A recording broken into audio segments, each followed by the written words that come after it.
In this video, I explore sequential logic using DTL.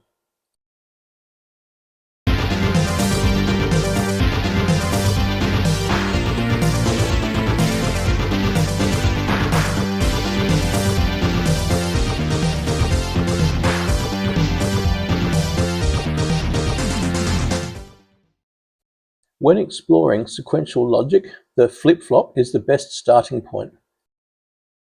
I will base mine on NAND gates, so this is the basic schematic that most designs will start with. With this design, it is important to note that the inputs are active low. This means they should both be high in the default state and set low when it is necessary to change the state. It is also important to note that both inputs should never be set low at the same time, as this will cause incorrect operation. To implement this simple circuit will require 14 components, and the cheap breadboards that I have were completely useless. One of the main problems is that modern resistors have very thin leads, which the breadboards are barely able to grip. This makes for very unreliable connections. The wires that are terminated with DuPont pins tend also to be susceptible to slight movements and vibration. Repeated attempts proved to be unreliable, so I needed to take a more sensible approach. This is a quad 2-input NAND gate. Connections can be made by plugging wires into the turn pin sockets and/or by DuPont pins on the ends of the fly leads. Here is the quad NAND board connected to a breadboard. And here is a close-up of the breadboard. These are the input switches.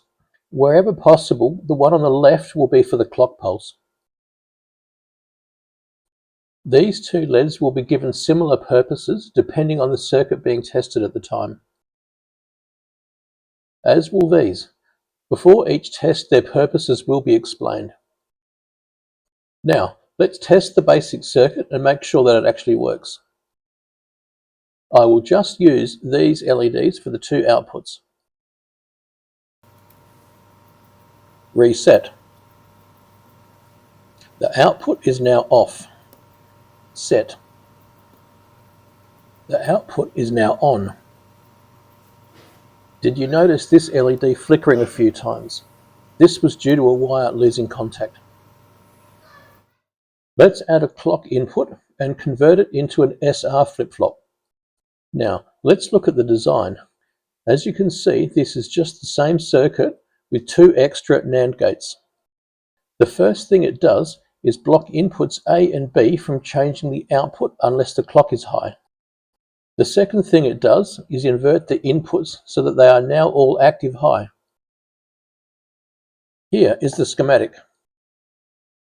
And here is the schematic for a NAND gate for reference. This NAND handles the set input clocking logic. This NAND handles the reset input clocking logic. This NAND handles the reset latching. And lastly, this NAND is for the set latching. Now, let's try it out using Felstad. First, we test setting it. That's it set. Now to reset it. And that's it reset.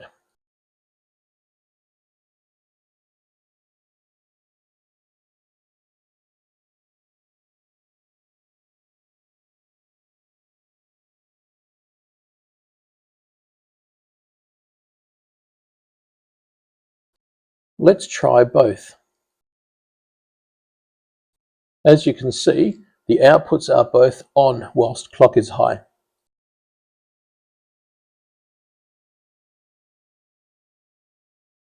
This is a D-type flip-flop. It takes the SR flip-flop one step further by replacing the inputs A and B with a single input, feeding it directly into the first NAND, then feeding the inverse into the second. This effectively makes it a 1-bit register, clocking the data from D to the output. This design proved to be a real challenge as the inverter did not respond correctly due to the state of the shared inputs affecting it.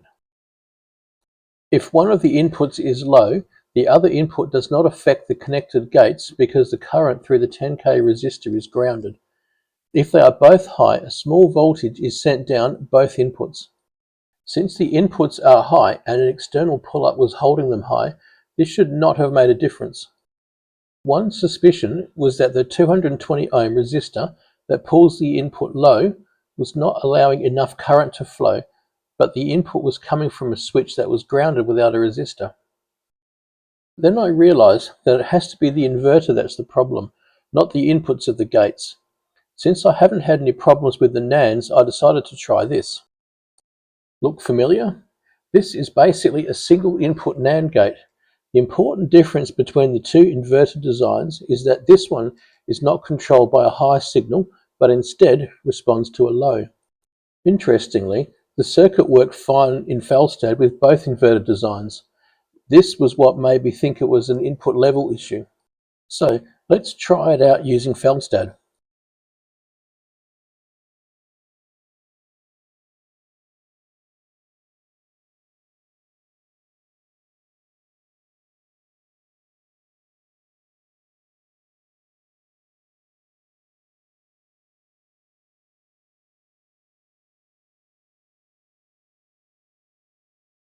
So let's build it.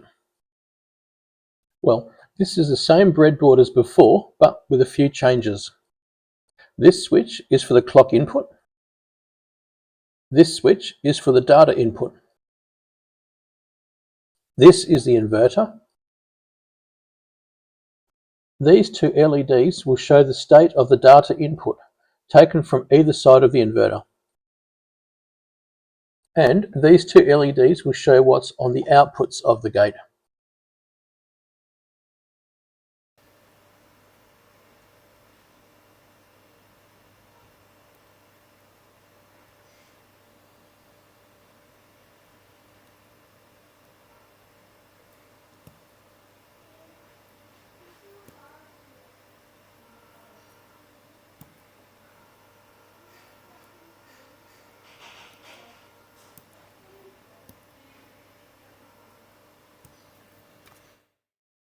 Next, we'll look at mutual exclusion.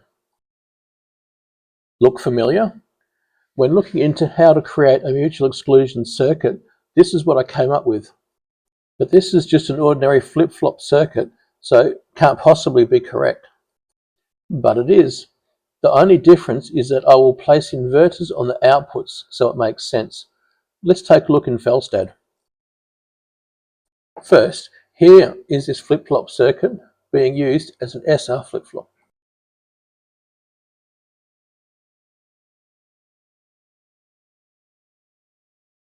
For the flip-flop to work, the inputs are active low, which means that they are high normally and set or reset are toggled low to change the state. Set and reset should never both be low at the same time, as the flip-flop will not work properly. So what we are now going to do is break that rule and set both low, then toggle them high and monitor the output. All it does now is turn an output on when the corresponding input is on.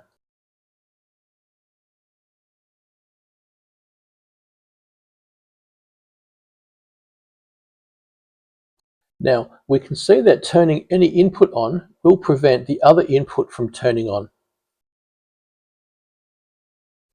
The mutual exclusion circuit allows you to independently control two signals, but preventing both outputs from ever being on simultaneously.